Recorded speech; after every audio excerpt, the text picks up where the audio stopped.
எல்லாருக்கும் இனிய பொங்கல் நல்வாழ்த்துக்கள். இன்றைக்கி வாங்க இந்த பொங்கல் ஸ்பெஷலுக்கு சூப்பர் அண்ட் பர்ஃபெக்டான ஒரு மெஷர்மெண்ட்டில் சக்கரை பொங்கல் எப்படி பண்ணுறதுன்னு பார்க்கலாம். இதே மெஷர்மெண்ட்டில் நீங்களும் பண்ணி பாருங்கள். வாங்க இப்போ வீடியோக்குள்ளே போகலாம். வணக்கம், welcome back to Divya Sriram lifestyle. நீங்கள் என் சேனலுக்கு புதுசாக இருந்து சப்ஸ்கிரைப் பண்ணுங்கள், பக்கத்தில் இருக்கிற பெல் கிளிக் பண்ணுங்கள், லைக் பண்ணுங்கள், ஷேர் பண்ணுங்கள், கமெண்ட் பண்ணுங்கள். வாங்க இன்றைக்கி என்ன வீடியோன்னு இப்போ நம்ம சக்கரை பொங்கல் பண்ணுறதுக்கு நான் இன்க்ரீடியன்ஸ் எல்லாம் எடுத்து வச்சுருக்கிறேன். இது வந்து சர்டன் ரெசிபீஸ்க்கு இன்க்ரீடியன்ஸ் எல்லாம் நம்மளுக்கு கரெக்டாக மெஷர்மெண்ட் வேணும், அப்போ தான் இது நல்லா வரும். இப்போ இதில் 1/2 kg அளவுக்கு ரைஸ் எடுத்துருக்கிறேன். இதில் 2 கிளாஸ் அளவுக்கு 500 கிராம்ஸ் எடுத்துருக்கிறேன். அதே போல் மூங் தால் எடுத்துருக்கிறேன், சிறுபருப்பு இது ஒரு 300 கிராம்ஸ் இருக்குது. வெல்லம் வந்து 1.5 kg இருக்குது, 1500 கிராம்ஸ் இருக்குது. நல்லா இது பொடி பண்ணி வச்சுருக்கிறேன். இதில் கேஷ்யூ அண்ட் முந்திரி 100 கிராம்ஸ், கொஞ்சம் லவங்கம், கொஞ்சம் ஏலக்காய் எடுத்துருக்கிறேன். நம்மளுக்கு தேவையான அளவுக்கு எண்ணெயும் நெய்யும் எடுத்துக்கலாம், எவ்வளோ வேணுமானோ. இப்போ நம்ம ஃபர்ஸ்ட் இது ரைஸை நல்லா வாஷ் பண்ணி ஒரு 2-3 டைம் எடுத்துக்கலாம். ஊற வைக்கணும்னு நீங்கள் ஊற வச்சுருக்கலாம்.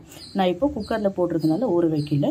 இது ரெண்டும் நல்லா வாஷ் பண்ணிக்கலாம். இப்போது ஸோ நல்லா அரிசி வாஷ் பண்ணியாச்சு. இது நம்ம குக்கரில் சேர்த்துக்கலாம் எல்லாமே. ஸோ அரிசி ஆட் பண்ணியாச்சு. இப்போ 2 கிளாஸ் ரைஸுக்கு 4 கிளாஸ் தண்ணி நார்மலாக ஆட் பண்ணணும். ப்ளஸ் நான் 2 கிளாஸ் எக்ஸ்ட்ரா ஆட் பண்ணிக்கிறேன் பொங்கலுக்காக. இப்போ 6 கிளாஸ் தண்ணி நம்ம இதில் ஆட் பண்ணிக்கலாம். ஸோ ரைஸில் கொஞ்சமாக நம்ம நெய் போட்டுக்கலாம். ஸோ ஒரு பக்கம் அரிசி வச்சாச்சு. அதே போல் இந்த பைத்திய பருப்பை 1 கிளாஸ் நல்லா வாஷ் பண்ணி வச்சிருக்கிறேன், அதை நம்ம இதில் ஆட் பண்ணிக்கலாம். நீங்கள் இதில் ட்ரை ரோஸ்ட் பண்ணி கூட நீங்கள் வறுத்து எடுத்துக்கலாம். ஸோ இப்போ 1 கிளாஸ் பருப்புக்கு நம்ம ஏதோ 300 கிராம் இருக்குது. அதுக்கு நான் இப்போ 3 கிளாஸ் அளவுக்கு தண்ணி ஆட் பண்ணிக்கிறேன். ஏன்னா இது ரொம்ப தீஞ்சிடும் அதுக்கப்புறமா. ஸோ இதையும் நல்லா நம்ம இப்போ ஒரு 4-5 விசில் வச்சு நம்ம எடுத்துக்கலாம். இதை இப்போ நம்ம ப்ரெஷர் போட்டு ஒரு 6 விசில் வரட்டும். அதுக்கப்புறம் நம்ம நல்லா குழைச்சி வேக வச்சுக்கலாம், பரவாயில்ல. இது அதுக்கப்புறம் பார்க்கலாம். ஸோ பாருங்கள், இப்போ நம்மளுக்கு ஒரு 6 விசில் எடுத்து நல்லா இது ரெடி ஆயிடுச்சு ரைஸ். இப்போ நல்லா இது அந்த சூட்லேயே நம்ம மேஷ் பண்ணிக்கலாம். இப்போ இது ஒரு பக்கம் இருக்கட்டும். ஸோ பாருங்கள், நம்மளுக்கு பருப்பும் நல்லா வெந்து குழஞ்சி வந்துருக்கு.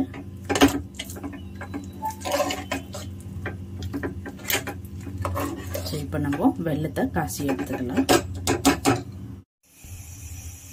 ஸோ அரிசியும் பருப்பும் ரெடி ஆயிடுச்சு. நம்ம இப்போ வெல்லத்தை நம்ம கரைச்சிக்கலாம். இதில் 1 ஸ்பூன் வெல்லம் ஆட் பண்ணிக்கிறேன். ஸோ இதுக்கு 1 கப் அளவுக்கு நம்ம தண்ணி ஆட் பண்ணி இதை மெல்ட் பண்ணி எடுத்துக்கலாம். ஸோ நம்மளுக்கு வெல்லம் மெல்ட் ஆகிறதுக்கு முன்னாடி ஒயிட் ரைஸ் வச்சுருக்கிறீங்களா, ரைஸும் பருப்பும் இன்னொரு பாத்திரத்தில் மாற்றி நல்லா மிக்ஸ் பண்ணி வச்சுக்கிறேன்.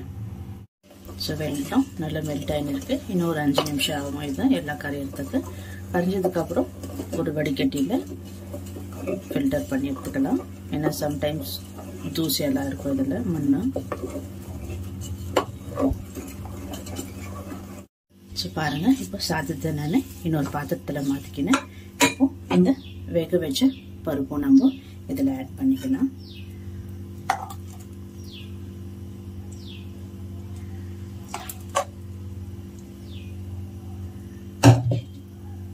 பாருங்க, அரிசியும் பருப்பும் இன்னொரு பெரிய டிஷ்ஷால் ஆட் பண்ணியிருக்கிறேன். இதில் நம்ம வெல்லம் இப்போ ஆட் பண்ணிக்க போகிறோம். ஸோ இதில் ஒரு ஸ்ட்ரெயினர் வைக்கிறேன். அது மேலே நம்ம இது வெல்லத்தை ஃபில்டர் பண்ணிக்கலாம்.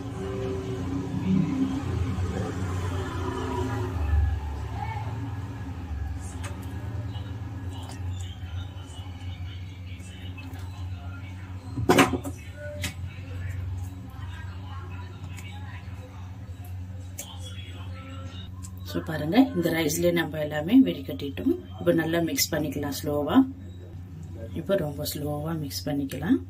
கேஸ் ஆன்லேயே இருக்கட்டும், மீடியம் ஃப்ளேம்லேயே இருக்கட்டும். ஏன்னா இது நல்லா கொஞ்சம் கெட்டியாகிற வரைக்கும் நம்ம மிக்ஸ் பண்ணி எடுத்துக்கலாம். இதை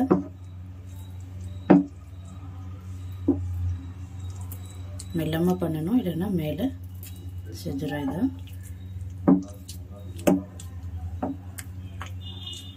ஸோ நல்லா இதை கலரி கொடுத்ததுக்கப்புறம் இதுலேயே கொஞ்சமாக நான் ஏலக்காய் 25 கிராம்ஸ் எடுத்துருக்கிறேன்.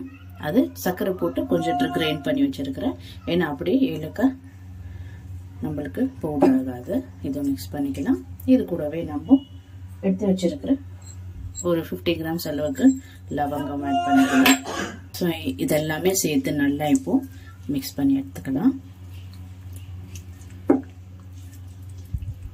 ஸோ இது இன்னொரு பக்கம் ஆகட்டும். இப்போ நான் இப்போ முந்திரி திராட்சை தாளிச்சிக்கலாம். இப்போ ஸோ நம்ம தாளிக்கிறதுக்கு முந்திரி திராட்சை இதில் கொஞ்சம் ஒரு 100 ml அளவுக்கு நெய் ஆட் பண்ணிக்கிறேன். நல்லா இது ஹீட் ஆகட்டும். இப்போ லைட்டாக சூடு இருந்தால் போதும் நம்மளுக்கு. ஸோ கீ நல்லா நம்மளுக்கு இப்போ ஹீட் ஆயிடுச்சு. இதில் 100 கிராம்ஸ் அளவுக்கு முந்திரி பருப்பு எடுத்துருக்கிறேன். அதை ஆட் பண்ணிக்கலாம். நல்லா லைட்டாக கோல்டன் ப்ரௌன் வரணும், ரொம்ப தீயக்கூடாது. பாருங்கள், இது நம்மளுக்கு நல்லா இப்போ முந்திரி ரோஸ்ட் ஆயிடுச்சு. முந்திரி ரோஸ்ட் ஆனதுக்கப்புறமா 100 கிராம் அளவுக்கு ட்ரை கிரேப்ஸ் எடுத்துக்கிறேன். அதை ஆட் பண்ணிக்கலாம்.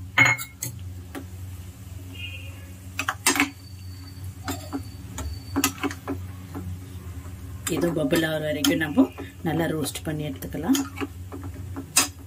ஜஸ்ட் 2-3 செகண்ட்க்கு இது நல்லா ரோஸ்ட் ஆகிடும்.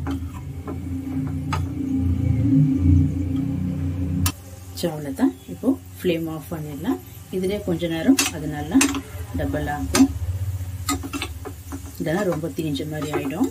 பாருங்கள், நான் ஃப்ளேம் ஆஃப் பண்ணது அப்புறம் கூட இன்னும் இது டபுள் ஆகுது. ஸோ அவ்வளோதான். இப்போது இது நம்ம பொங்கலில் ஆட் பண்ணிக்கலாம்.